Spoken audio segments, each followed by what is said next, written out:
दुनिया की आर्थिक तस्वीर तेजी से बदल रही है। कभी अमेरिकी डॉलर का दबदबा अटूट माना जाता था, लेकिन अब हालात कुछ और ही कहानी कह रही है। ब्रिक देश ब्राजील, रूस, भारत, चीन और दक्षिण अफ्रीका खुलेआम अमेरिका की नीतियों को चुनौती दे रही है। भारत और चीन की बढ़ती ताकत, अमेरिका पर बढ़ते टैरिफ विवाद और डॉलर की गिरती साख ने वैश्विक राजनीति में हलचल मचा दी है। अब सवाल ये है कि क्या सच में अमेरिकी डॉलर का अंत शुरू हो चुका है, और क्या भारत चीन की ताकत दुनिया की नई दिशा तय करने वाली है। तो चलिए इस अपडेट को डिटेल में जानते हैं। लेकिन आगे बढ़ने से पहले एक रिक्वेस्ट है कि जो भी लोग इस चैनल पर नए हैं वो हमारे चैनल को सब्सक्राइब जरूर करें। इस काम के लिए कोई पैसे नहीं लगते हैं, बल्कि इससे हमें मोटिवेशन मिलता है। तो चलिए आगे बढ़ते हैं। क्या अमेरिकी डॉलर का अंत शुरू हो गया है? क्या दुनिया में भारत और चीन मजबूत हो रहे हैं? अमेरिकी इकोनॉमिस्ट की माने तो हाँ, ये हो रहा है। अमेरिकी इकोनॉमिस्ट जेराल्ड सैलेंटे ने चेतावनी दी कि अमेरिकी डॉलर का दबदबा खत्म हो रहा है। उनका कहना है कि भारत और चीन जैसे देश आर्थिक रूप से मजबूत हो रही है। ब्रिक देश यानी ब्राजील, रूस, भारत, चीन और दक्षिण अफ्रीका अमेरिकी विदेश नीति का विरोध कर रही है। अमेरिकी इकोनॉमिस्ट की ये टिप्पणी ऐसे समय आई है जब अमेरिकी टैरिफ को लेकर तनाव बढ़ गया है। अमेरिका ने हाल ही में भारतीय चीज़ों पर 50% टैरिफ लगाया है, क्योंकि भारत रूस से तेल खरीद रहा है। अमेरिका ने ब्राज़ील पर भी इसी तरह के टैरिफ लगाए हुए हैं। इससे अमेरिका और ब्रिक देशों के बीच तनाव बढ़ गया है। बिजनेस टुडे के मुताबिक एक पॉडकास्ट में अमेरिकी पत्रकार रिक सैंचेज ने सैलेंटे से पूछा कि भारत अमेरिकी प्रतिबंधों और दबाव के बावजूद रूसी तेल क्यों खरीद रहा है। तब सैलेंटे ने जवाब दिया कि क्योंकि उनकी जीडीपी का केवल 2% ही अमेरिका के साथ व्यापार से आता है। बस इतना ही नहीं, वो बहुत ज़्यादा आत्मनिर्भर बन रही है। वो अपने उत्पाद खरीद रही है और वहीं पर बना भी रही है। ऐसा पहले अमेरिका में भी होता था।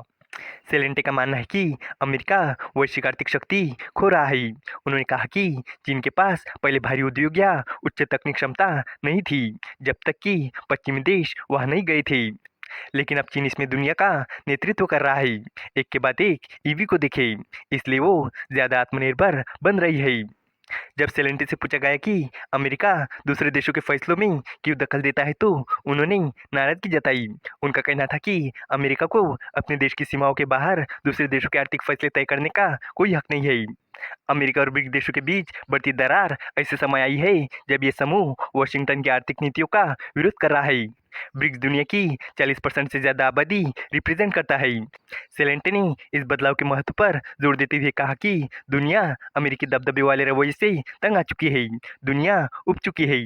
अब भारत को देखिए, 140 करोड़ लोग, चीन में भी 140 करोड़ लोग, अमेरिका में आपके पास क्या है? 34.7 करोड़ लोग। सेलेंटे ने अमेरिकी डॉलर के लिए एक निराशाजनक भविष्य की भी भविष्यवाणी की। उन्होंने अमेरिकी मुद्रा के चल रहे पतन को डॉलर की मौत बताया।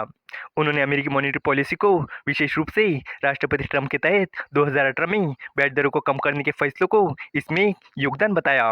उन्होंने कहा कि जो हो रहा है वो यह है कि अर्थव्यवस्था नीचे जा रही है। डॉलर की मौत पहले ही शुरू हो चुकी है। अमेरिकी आर्थिक नीतियों से बढ़ती नाराजगी ब्रिक्स देशों के एजेंडे में भी दिख रही है। ये समूह अपने व्यापार में अमेरिकी डॉलर पर कम निर्भर रहने की कोशिश कर रहा है। साथ ही वो पश्चिमी देशों के कब्जे वाले संस्थानों जैसे इंटरनेशनल मॉनेटरी फंड यानी IMF और वर्ल्ड बैंक पर भी अपनी निर्भरता घटाना चाहते हैं। इस वीडियो का कंक्लूजन यही है कि वैश्विक अर्थव्यवस्था में एक बड़ा बदलाव आ रहा है। अमेरिकी डॉलर का दबदबा अब उतना मजबूत नहीं रहा जितना पहले था, और विदेश खुलकर इसके खिलाफ कदम उठा रहे हैं। भारत और चीन जैसी अर्थव्यवस्थाएं न केवल आत्मनिर्भर बन रही है, बल्कि अपनी आर्थिक नीतियों से अमेरिका को चुनौती भी दे रही है। अंतर्राष्ट्रीय व्यापार में डॉलर पर निर्भरता घटाने और IMF, वर्ल्ड बैंक जैसे पश्चिमी संस्थानों से दूरी बनाने की कोशिशें तेज हो चुकी है।